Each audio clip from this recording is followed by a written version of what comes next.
在超市拿起一块面包，打算把面包偷偷塞进衣服里。就在这时，一个中年大叔从后面拦住了他。男孩浑身是伤的样子让人心疼，大叔于心不忍，掏出钱包将面包买了下来。没人知道这个出手大方的男人，其实连自己都快养不起了。他们坐在门外台阶上，男孩狼吞虎咽地吃着，大叔默默坐在一旁看着。吃饱喝足后，两人去河边洗了个澡，看着对方满背的淤青，大叔心里难受，打算先让男孩住下。当晚，大叔把男孩领上了车。他们仰望夜空倾诉心事。男孩因父母离异被遗弃街头，想去首尔找外公。大叔决定伸出援手。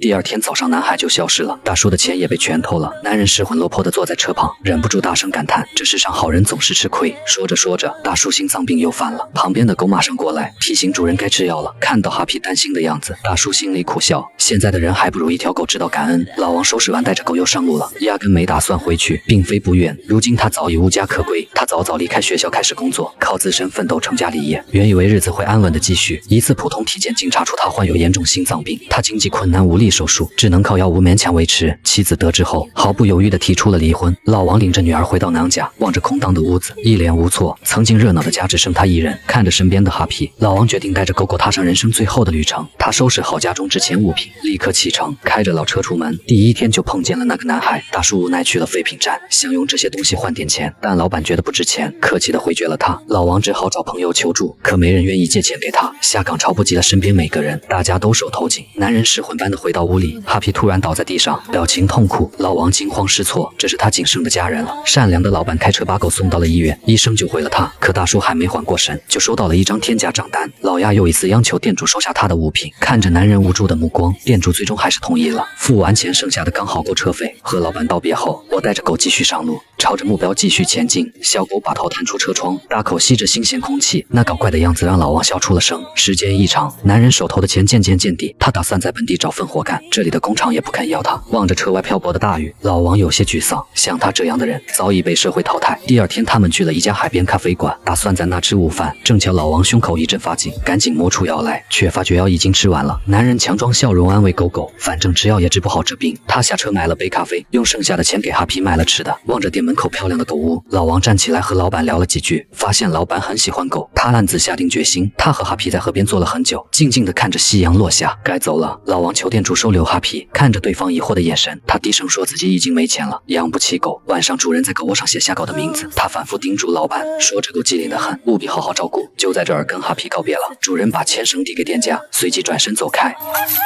他拼命拽着铁链，对着主人不停大叫，求他别丢下自己，毕竟主人是他唯一的依靠了。哈皮想一直跟着主人，他不舍得和哈皮分开，这淘气鬼怎么这么不乖，真是让人头疼。他们再次启程，一人一狗相依为命。主人领着哈皮走进附近的森林公园，他们驾车深入森林，直到汽油用完，这可能就是他们最后的目的地。今后他们只能听天由命了。起初不少人在这野餐，都饿了，主人带着皮皮去捡游客吃剩的东西，他们偶尔也能简单吃顿火锅，日子过得还行。转眼就到了秋天，天儿慢慢变冷了，再也没人来这儿露营了，饿了就采林中的蘑菇，馋肉时哈皮就陪主人去河边垂钓。没了药物维持，主人的状况越来越糟了。哈皮很关心主人的健康，主人连忙安抚他说别慌，没事的。鹅毛大雪瞬间铺满了整片林子，今年冬天特别冻人，不想让家人因我离开而伤心。主人把所有个人信息都进火里烧光了，接着拆下车牌擦掉发动机编号。天冷让主人病得更重，他眼睛模糊的几乎看不见了，他只能缩在车里等死。哈皮依旧静静陪在主人身旁，主人不忍心看他跟着受苦，他勉强打开车门放走了哈皮，叮嘱他另寻主人别再回来。车主缩在车里一直哭，他不怕死，只是担心哈皮。外面大雪纷飞，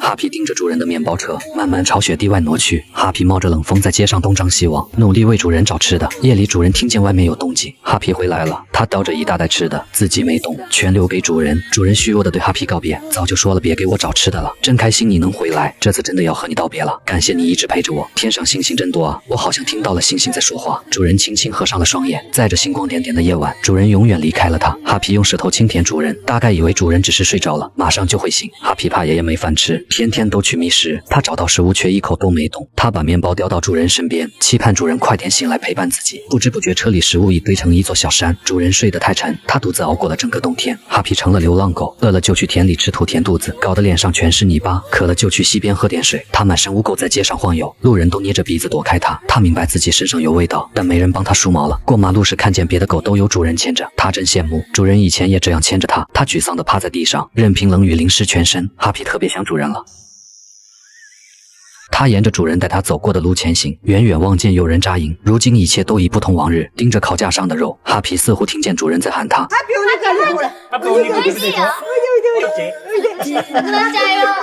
他饿极了，冲向烧烤架，意外吓到了小女孩。男人误以为她是野狗，捡起木棍就狠狠打了下去。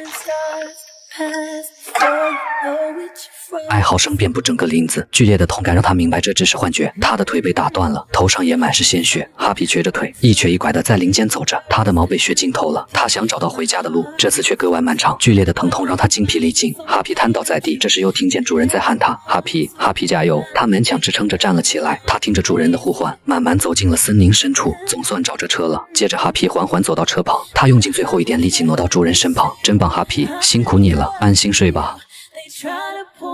老王这辈子没做过亏心事，心善却命苦。哈皮这条狗不懂啥道理，就认一个理，守着主人。最后，他们依偎着停在林子里。时间的冷，他们都瘦了，可那份没掺假的陪伴，终究在哭里留下点实在的呢。